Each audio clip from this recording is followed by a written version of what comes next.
Have you ever stopped to think about what really happens behind the scenes of a war?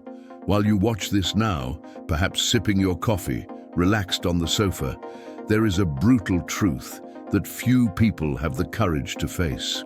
Men were sent to die, while those who gave the orders toasted with champagne in luxurious halls, celebrating victories that cost lives they never cared to know about.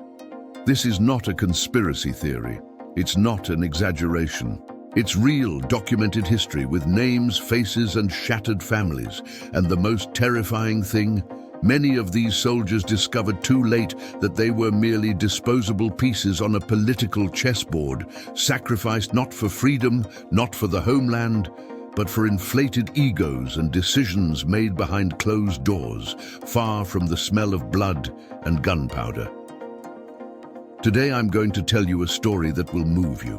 A story about betrayal, about men who swore to protect a nation that abandoned them when they needed it most.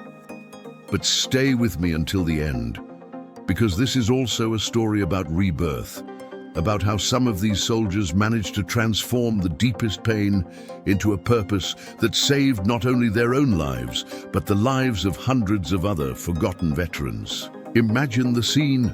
A group of generals, politicians, and military officials gathered in Washington, glasses raised, broad smiles, celebrating the end of yet another conflict. Cameras flash, fiery speeches echo about honor and sacrifice. Meanwhile, thousands of kilometers away, privates, boys from Detroit, Houston, Chicago, receive orders for missions that their own commanders know are suicidal. Missions that won't change the course of anything because the war was practically over. But someone needed to show strength. Someone needed to fulfill protocol. And these someones were men of flesh and blood, with dreams, families, and a future ahead of them. Have you ever been through this? Feeling used, discarded, treated as if you had no value? Now multiply that feeling by 1,000, because these men were not only used, they were consciously sent to be sacrificed while those who made those decisions slept in comfortable beds without a drop of blood on their hands. And the worst part of all, when the survivors returned home, there was no fanfare. There were no warm embraces, no recognition. Many returned without legs, without arms, without peace of mind.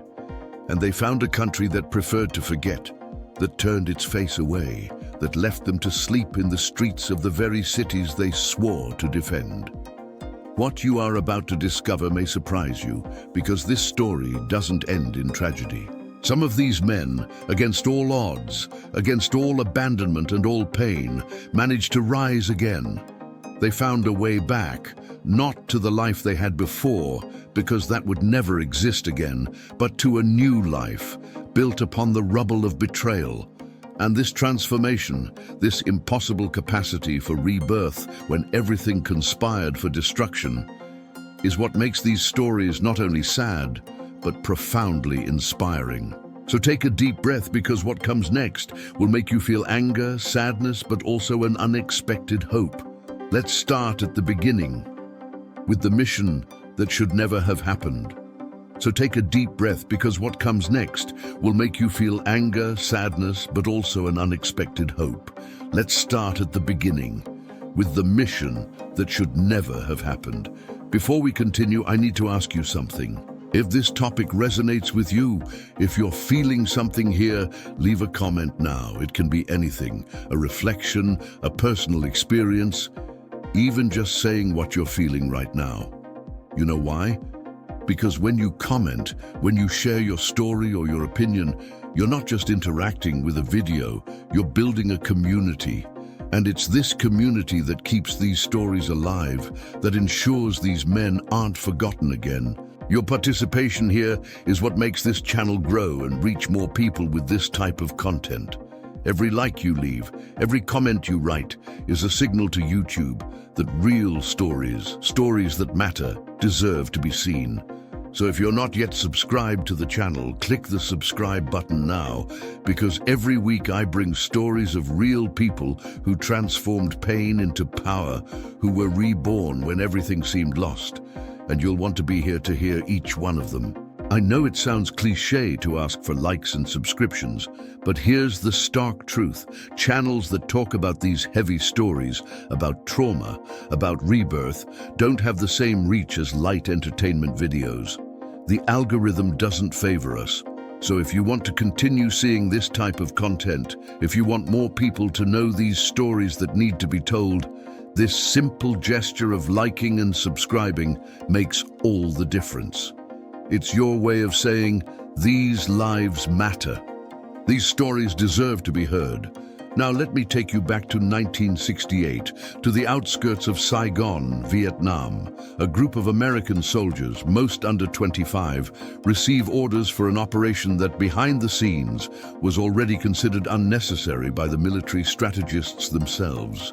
Now let me take you back to 1968, to the outskirts of Saigon, Vietnam. A group of American soldiers, most under 25, receive orders for an operation that, behind the scenes, was already considered unnecessary by the military strategists themselves. To understand what happened to these men, you first need to understand the historical context that transformed the Vietnam War into one of the deepest wounds in American history.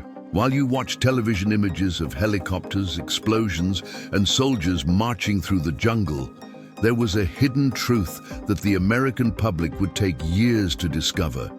The war was already lost. The commanders themselves knew it. The politicians knew it. But no one wanted to admit it publicly because admitting it would mean accepting defeat. And accepting defeat meant losing power, prestige, and influence on the world stage. So they continued. They continued sending young men to die in a war that no longer had a strategic purpose, only a political one. And the contrast between the backrooms in Washington, D.C. and the battlefields of Vietnam was brutal, almost obscene. While politicians celebrated small tactical victories at gala dinners, toasting with the most expensive wines, ordinary soldiers returned home in body bags, or, worse still, returned alive but completely broken inside and out. The numbers are chilling. More than 22 American veterans committed suicide every day in the years following the end of the Vietnam War. 22, every single day. That means more veterans died by their own hand after the war than during the conflict itself. Think about that. Men who survived the jungle, the ambushes, the unimaginable horrors of combat, couldn't survive the return home. They couldn't survive the abandonment, the rejection, the trauma that no one wanted to hear or acknowledge. But I want to tell you a specific story, a story that represents thousands of other stories that have never been told. I'm going to tell you about three men: John Mitchell from Detroit, Michigan, Michael Torres from Houston, Texas, and David Patterson from Portland, Oregon. Three ordinary boys who enlisted with different dreams, but all sharing the same naive belief that they were doing the right thing, serving their country, protecting freedom. John was 19 when he enlisted. He worked on the Ford assembly line in Detroit, saving every penny to one day buy a house and marry his high school sweetheart, Sarah. He wasn't political. He didn't understand military strategy. He didn't question the decisions of those in power. John believed in America. He believed his sacrifice had meaning. He sent Sarah letters every week describing the landscape of Vietnam, carefully avoiding talking about what really happened on the missions, protecting her from the truth. Michael was 21 years old, the son of Mexican immigrants who had built an honest life in Houston. His father worked in construction, and Michael grew up watching him leave home at 5 in the morning and return at 8 at night. His hands calloused and his body tired, but always with dignity. Michael wanted to prove that he deserved to be there, that his family deserved the respect they had fought so hard to earn. For him, serving in the army was a matter of honor, of showing that he too was a true American. David was different. He was 23 years old and had an engineering scholarship at the University of Oregon.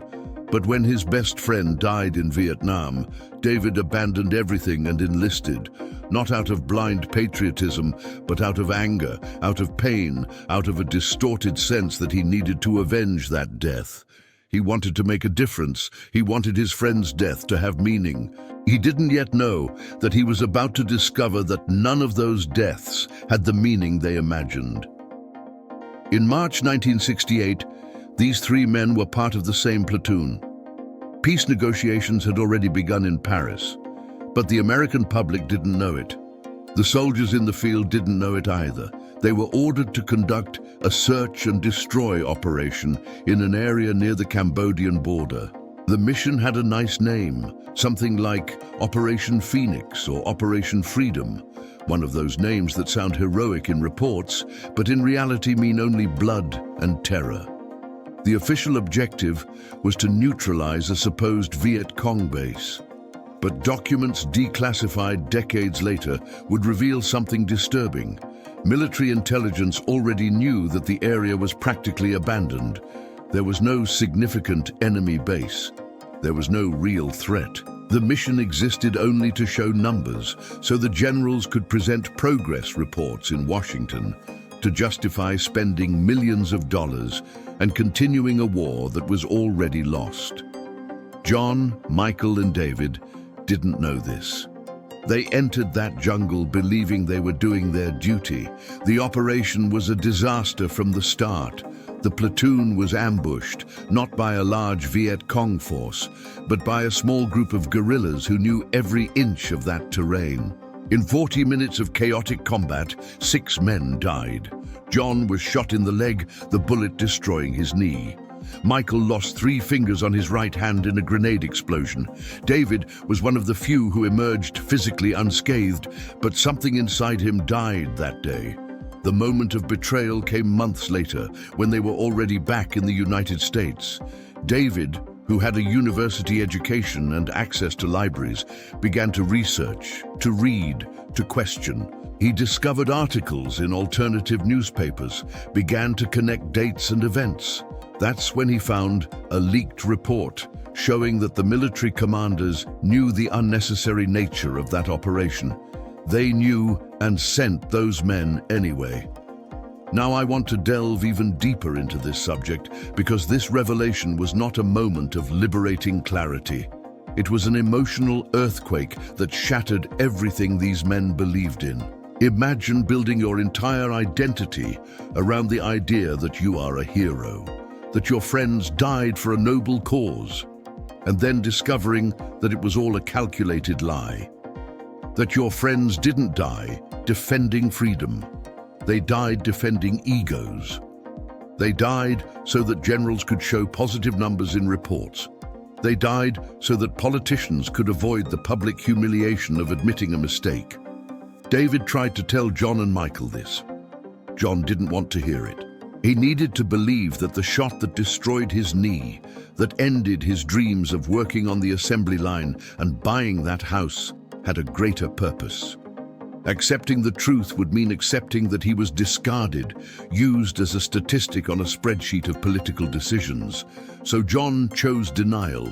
He buried that information as deep as he could and tried to move on, but the truth has a way of coming back, of corroding from the inside until nothing remains but anger and despair. Michael reacted differently. He felt a rage he never imagined he was capable of feeling, a rage that had no defined target, because how do you attack a system? How do you fight against decisions made in closed rooms by men who will never set foot on a battlefield? That rage began to turn inward, transforming into self-hatred for having been so naive, for having believed, for having lost 3 fingers and almost his entire life for absolutely nothing. The return home was perhaps worse than the war itself. When John returned to Detroit in 1969, he expected to find Sarah waiting for him. He expected hugs. He expected some recognition for what he had been through. But America in 1969 was not America in 1941, when soldiers returned from World War II and were received as heroes. The Vietnam War was unpopular, controversial, divisive. Half the country protested against it. The other half pretended it didn't exist. Sarah was still there, But the relationship lasted only 3 months after John's return. She tried. She really tried. But the man who came back wasn't the same 19-year-old boy who had left. John would wake up in the middle of the night screaming. He drank to sleep. He couldn't hold down a job because his destroyed knee wouldn't allow him to stand for hours. And Ford didn't have positions available for someone with his limitations. But the worst thing, what Sarah couldn't bear, was the emptiness in his eyes. As if John had left his soul in that jungle and only his body had returned. Michael returned to Houston and found his family, but he also encountered prejudice he had never noticed before. With 3 missing fingers and visible psychological trauma, no one wanted to hire a Mexican-American veteran. He knocked on doors, filled out dozens of job applications, and always received the same polite response: "We'll get in touch." They never did. At 24, Michael began sleeping on his parents' couch, feeling like a burden, a failure, a walking mistake. His father didn't understand why he couldn't simply get over it and move on. In his father's generation, men didn't talk about feelings, didn't admit weakness, didn't ask for help. David returned to Portland and tried to resume his studies at university. He managed to re-enroll in the engineering course, but found he couldn't concentrate. Every time a professor talked about structures, calculations, or designs, David saw faces of dead friends, faces of Vietnamese civilians, faces of children looking at him in fear. The flashbacks were constant, intrusive, devastating. He dropped out in the 2nd semester. The streets of Chicago, Los Angeles, Seattle, and so many other American cities began to fill with homeless veterans. Men who had risked their lives for the country now slept on cardboard under bridges. The government that had sent them to war now offered no adequate support. The Veterans Benefits Program was completely overwhelmed, bureaucratic, and inefficient. To get medical or psychological care, you had to wait months, fill out endless forms, and repeatedly prove that your trauma was real, that your injuries were legitimate. Society turned its back. People on the streets avoided eye contact with veterans. There was shame, there was collective guilt, and the easiest way to deal with it was simply to pretend they didn't exist. Veterans were remembered only once a year, on Veterans Day, with empty speeches and 5 minutes of performative recognition. For the rest of the year, they were invisible, inconvenient, walking reminders of a war everyone wanted to forget. John hit rock bottom in 1972, 3 years after returning from Vietnam. He was living in a tiny apartment in a rundown Detroit neighborhood, surviving on his meager veterans benefit and occasional odd jobs he could manage with his limited mobility.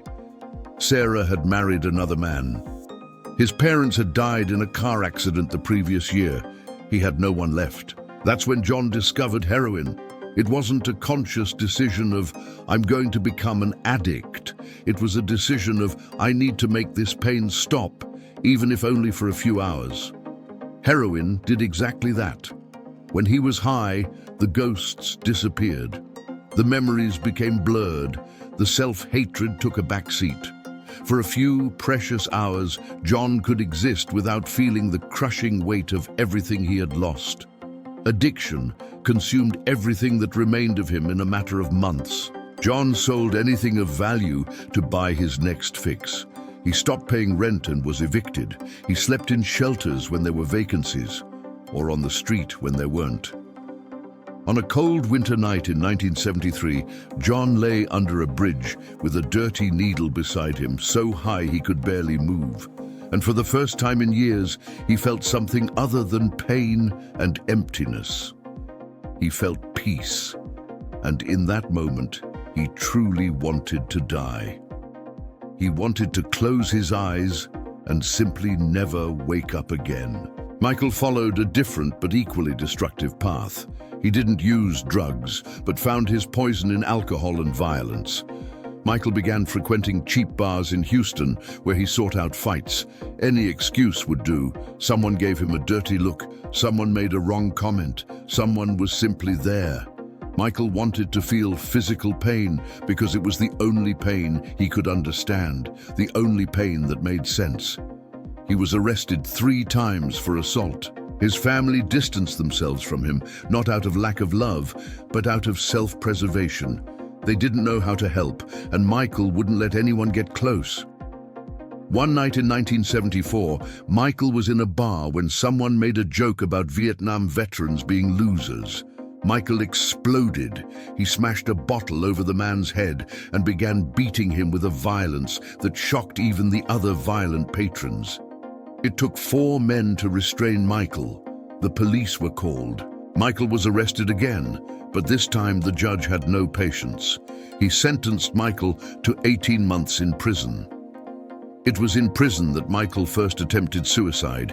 He tore a sheet, made a makeshift rope, and tried to hang himself in his cell. A guard found him in time. Michael woke up in the prison infirmary with a sore throat and a strange feeling that took him days to identify. Disappointment. He was disappointed to still be alive. David was seemingly doing better. He got a job at a hardware store in Portland, a simple job that didn't require a college degree. He lived alone in a small but clean apartment. To an outsider, David was managing.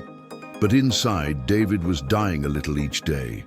He maintained a rigid routine because routine was the only thing keeping him from completely falling apart. Wake up, work, come home, watch television, sleep, repeat. But the television no longer worked. David realized he was spending hours staring at the screen without really seeing anything. His mind was always in 1968, always in that jungle, always reliving those 40 minutes that changed everything. He began to plan his suicide with the same meticulous precision he had previously applied to engineering projects. He researched methods, calculated dosages, and chose a date. The anniversary of the mission that took the life of his best friend. In March 1975, exactly 7 years after that operation, David had everything prepared. He had written letters to his family, not explaining why, but simply apologizing for not being strong enough. He had bought enough pills. He had a bottle of whiskey to make things easier.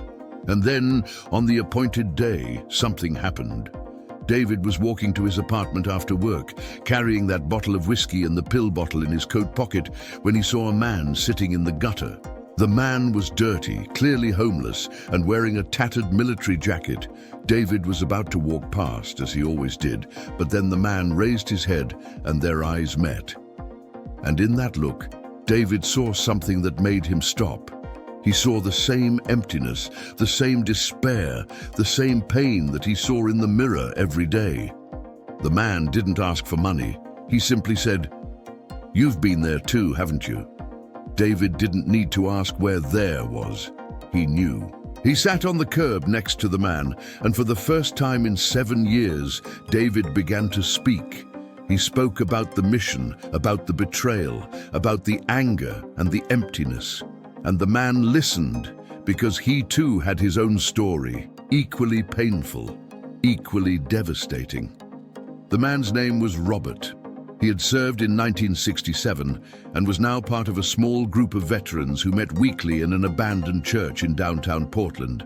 They had no therapist, no funding, nothing but each other. But they had something David had forgotten existed: understanding. Robert invited David to the next meeting. David said he would think about it, but they both knew it was a polite lie. David was going home to finish what he had planned. But that night, lying in bed with the pills in his hand, David couldn't get Robert's face out of his head. He thought, "If I do this, I'm just another number, another statistic, another victory for the system that destroyed me." And for the first time in years, David felt something other than despair. He felt anger again, but a different kind of anger. Not the destructive anger that gnawed at him from within, but an anger that said, "I refuse to let you win. I refuse to be just another body."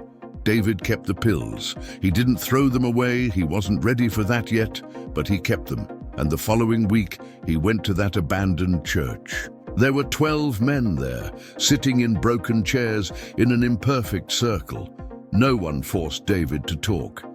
They just started sharing their own stories, and David listened. He heard about Jack, who had lost both legs and now volunteered teaching other amputee veterans how to adapt. He heard about Marcus, who had tried to kill himself 3 times before finding that group. He heard about Thomas, who had created a small business exclusively hiring veterans that no one else wanted to hire. That's when David realized something fundamental. Survival was revenge. Every day he stayed alive, every day he refused to give up, was an act of resistance against the system that had tried to destroy him. It didn't instantly cure David. It didn't make his flashbacks disappear. It didn't bring back his dead friends, but it gave him something to fight for beyond mere existence. David started attending that group every week. He still had bad days, days when he could barely get out of bed. But now he had somewhere to go. He had people who understood, who didn't judge, who were simply there. And slowly, very slowly, David began to rebuild. Not the life he had planned, but a new life, built on the acceptance that he was a different person now, and that perhaps this wasn't necessarily a bad thing. John had his turning point in a less poetic, but equally powerful way. That night under the bridge in Detroit, when John was ready to die, he heard a voice. A man approached, another veteran who was also on the streets, but who had managed to stay clean for 6 months through a recovery program for addicted veterans. The man didn't preach. He didn't offer magic solutions. He simply said, "I know how you feel, and I know it seems impossible, but if you want to try, there's a place that can help you." John was too high to fully process it, but the next day, when he woke up trembling and feeling nauseous, he remembered that face, those words. And in a rare moment of clarity amidst the chaos of his addiction, John thought, "What do I have to lose? I'm already dead inside anyway." He dragged his broken body to the address the man had given him and found a small, underfunded recovery center, but full of people who truly cared. John's recovery wasn't linear. He relapsed twice in the first 6 months, but every time he relapsed, that group was there to pull him back. They didn't give up on him, even when John had given up on himself. It was through that program that John met other veterans dealing with addiction, and he realized he wasn't alone. There were thousands, tens of thousands of men like him, broken by war and abandoned by a system that should have taken care of them. Ironically, Michael's transformation took place in prison. There, he met a chaplain who was also a veteran, but of the Korean War. The chaplain, Father James, had his own story of trauma and recovery. He didn't try to make Michael find God or anything like that. He simply talked to Michael, let him vent, and slowly began to plant the seeds of an idea that perhaps Michael's anger could be channeled into something productive instead of destructive. When Michael was released from prison in 1976, Father James helped him get a job at a mechanic shop that hired ex-convicts and veterans. The shop owner was also a veteran, and he understood. He saw beyond Michael's hands with 3 missing fingers. He saw a man who needed a chance, a purpose. Michael discovered that working with his hands, fixing broken things, was therapeutic in a way he never imagined. Each car he repaired was a small victory, proof that broken things could be fixed, including himself. Now I want to delve even deeper into this subject of the journey of rebirth, because these stories aren't about instant miracles. They're about daily work, about choosing to keep going even when everything inside you screams to give up. David, John, and Michael didn't wake up one day healed. They woke up day after day with the same wounds, the same traumas, but with one crucial difference: they had purpose. David began actively working with that group of veterans in Portland. He used his engineering background to help homeless veterans find affordable housing. He started small, simply connecting people with existing resources, but soon realized that the existing resources were completely inadequate. So David did something radical. He bought an old, dilapidated house at a foreclosed property auction and began renovating it himself with the help of other veterans. That first house became home to 3 homeless veterans. David didn't charge rent. He only asked them to help with maintenance and commit to seeking help for their addictions or traumas. The idea worked. Within 2 years, David had bought and renovated 5 houses. He created a non-profit organization called Phoenix Houses, symbolizing rebirth from the ashes. By 1985, Phoenix Houses had helped over 300 veterans get off the streets, but David never forgot his own journey. He kept that bottle of pills on his desk, not as a temptation, but as a reminder. A reminder that he had been minutes away from becoming just another statistic. A reminder that every veteran he helped could be in the same situation, with the same pills, the same hopelessness. David didn't consider himself a hero. He considered himself a survivor who was lucky enough to find his way back, and who now dedicated his life to illuminating that path for others. John, after managing to stay clean for a whole year, decided he wanted to help other addicted veterans. He started working as a peer counselor at the same recovery center that saved him. John didn't have a degree. He didn't have formal certifications, but he had something more valuable: credibility. When John spoke to an addicted veteran, that veteran saw the needle scars on John's arms. They saw the way John limped because of his destroyed knee.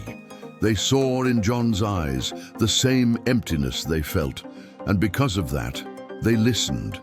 John developed a unique approach. He didn't promise that recovery would be easy. He didn't say the ghosts would go away. He was brutally honest. It's going to be the hardest thing you've ever done. You're going to want to give up every day. Some days you're going to relapse. But I promise you this: if you keep trying, if you show up every day, even when you don't want to, eventually there will come a day when you wake up and you won't immediately want to die. And then there will be another day like that, and another. And slowly, you will build a life worth living. In 20 years working as a counselor, John helped more than 500 veterans enter recovery. Not all of them succeeded. John went to the funerals of men he tried to help, but who couldn't win the battle against addiction. Each funeral was a new wound, but John kept going, because for every funeral, there were 5 success stories. 5 men who now had jobs, families, purpose. 5 men who were no longer statistics. Michael found his purpose in a different way. He continued working at the mechanic shop, but began offering his services for free to veterans who couldn't afford car repairs. He understood that for many veterans, a car wasn't a luxury. It was the difference between getting a job or losing their only source of income. It was the difference between having a safe place to sleep, even if it was inside the car, or being completely exposed on the streets. Michael began recruiting other mechanics, many of them also veterans, and together they created Vet Wheels, an organization that offered free or heavily subsidized automotive repairs to financially struggling veterans. But Michael went further. He began teaching basic mechanics to unemployed veterans, giving them a marketable skill, a way to earn a living with dignity. Michael's anger never completely went away. He still felt anger towards the system, the politicians, the decisions that cost so many lives. But now that anger was fuel, not poison. It was the anger that made him wake up at 5 in the morning to open the workshop. It was the anger that made him work 16 hours a day when necessary. It was anger transformed into action, into concrete change in the lives of hundreds of people. What these 3 stories teach us goes beyond trauma and recovery. They teach us about the incredible human capacity to transform the greatest pain into profound purpose. David, John, and Michael didn't deny their trauma. They didn't pretend everything was okay. They didn't take the easy way out by simply getting over it. Instead, they integrated that trauma into their identities, using it as fuel to create real change in the world. There is a powerful lesson here about the difference between being a victim and being a survivor. Being a victim is legitimate. These people were victims of cruel political decisions, of a system that discarded them. Acknowledging this is important, but getting stuck in the victim identity is paralyzing. What David, John, and Michael did was take the next step, from victims to survivors, and from survivors to advocates. They took what was done to them and said, "This won't happen to anyone else if I can prevent it, but I don't want to romanticize these journeys." These aren't happy-ending stories where everything turns out perfect. David still has nightmares. Even after decades, he still wakes up sweating, screaming, reliving those 40 minutes in 1968. John has days when the urge to use heroin returns with devastating force. He's learned to manage that urge, to call his sponsor in Alcoholics Anonymous, to keep himself busy until the high passes. Michael still deals with outbursts of anger, still needs to consciously take a deep breath and count to 10 when he feels his blood boil. The difference is that now they have tools, they have community, they have purpose, and most importantly, they have the understanding that their struggles are not signs of weakness, but rather evidence of strength. Anyone can give up. To continue day after day, even when every cell in your body wants to stop, that requires a courage that goes beyond any military medal. The legacy of these stories extends far beyond the individuals involved. David's Phoenix houses inspired similar models in other cities. The recovery program where John works has become a national benchmark. Michael's Vet Wheels has expanded to 8 states. But more important than the numbers is the ripple effect. Every veteran that David, John, or Michael helped eventually helped others. Each life saved became a new source of hope for someone who was where they were. There's a concept in psychology called post-traumatic growth. The idea that severe trauma can, under certain conditions, lead to profound psychological development. It's not that trauma is good or necessary, but that some people are able to use that devastating experience as a catalyst for transformative change. David, John, and Michael are perfect examples of this. They aren't better because of the trauma. They are extraordinary despite it. And here's something crucial that these stories show us. Systems can be cruel. They can be unjust.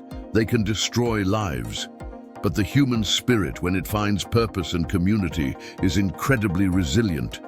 These men were sent to die. The system treated them as disposable. Society abandoned them. And yet, they were reborn. They proved that no system, no matter how powerful, can completely destroy the human capacity to find meaning and create change. But these stories also remind us of something grim. While we celebrate these individual rebirths, we cannot forget that the system that destroyed them still exists. Cabinets still make decisions that cost lives. Politicians still send young men to questionable wars. And when those wars end, the abandonment continues. Veteran suicide statistics are still alarming. The number of homeless veterans is still a national disgrace. David, John, and Michael are stories of hope, but they are also reminders that this level of suffering shouldn't be necessary to create change. It shouldn't take near death to be reborn. A truly compassionate system would care for its veterans from the start. It would acknowledge their trauma. It would offer adequate support. It wouldn't leave them to fall into the streets, into addiction, into despair. So when you hear these stories, yes, celebrate human resilience, celebrate transformation, but also feel appropriate anger that this transformation was necessary in the first place.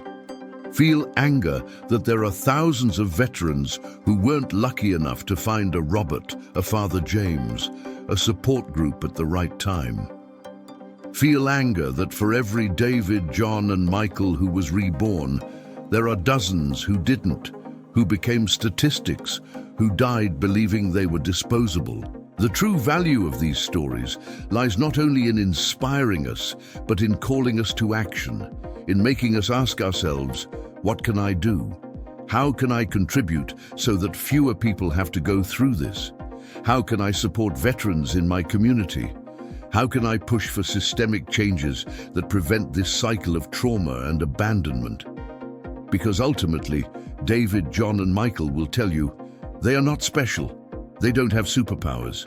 They are just ordinary people who refused to give up and were lucky enough to find help at the right time.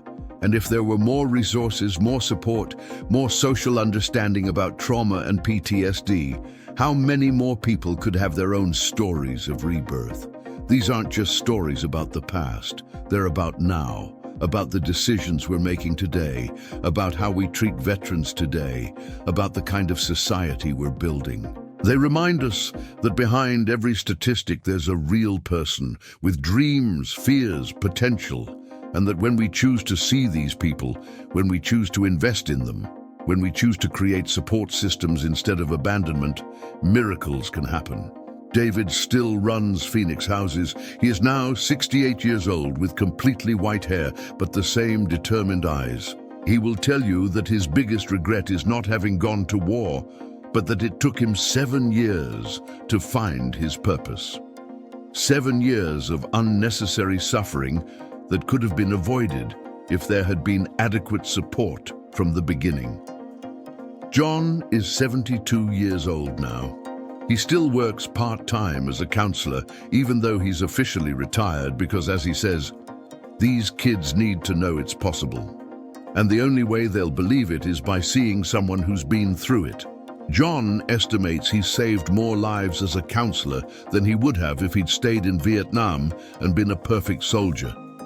This is his ultimate revenge against the system, transforming his pain into salvation for others. Michael is 70 years old and has even more calloused hands than his father did. He expanded Vet Wheels to include vocational training in several areas beyond mechanics: plumbing, electrical work, carpentry. He created pathways for hundreds of veterans to rebuild their lives with dignity and purpose. And every time he sees a veteran get their first job after the program, Michael remembers that 21-year-old kid who just wanted to prove he deserved to be there. He proved it in ways he never imagined. Comment below, rebirth is possible. If you've made it this far, I know this story touched you in some way. And look, I don't make these videos just to tell stories. I do it because I believe that when we understand people's real journey, when we see pain and transformation side by side, we grow too. We better understand our own capacity for rebirth.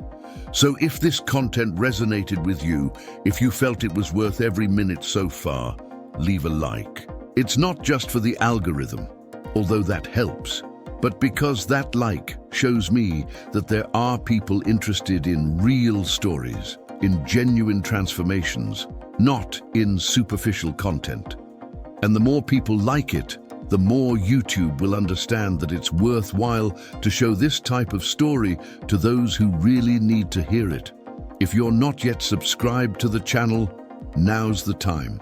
Every week I bring you stories of people who hit rock bottom and found a way back, to be reborn, to prove that the human spirit is stronger than any system that tries to break it. These are stories that will make you feel, think, and perhaps even see your own life in a different way. And so I know you really stayed until the end. Leave a comment writing, "Rebirth is a choice." Indeed, when I see these comments, I know the message got through, that there are people truly connected with what I'm saying here. Now, there's a video over here that perfectly complements this topic. It's about how some people transform trauma into purpose in completely unexpected ways.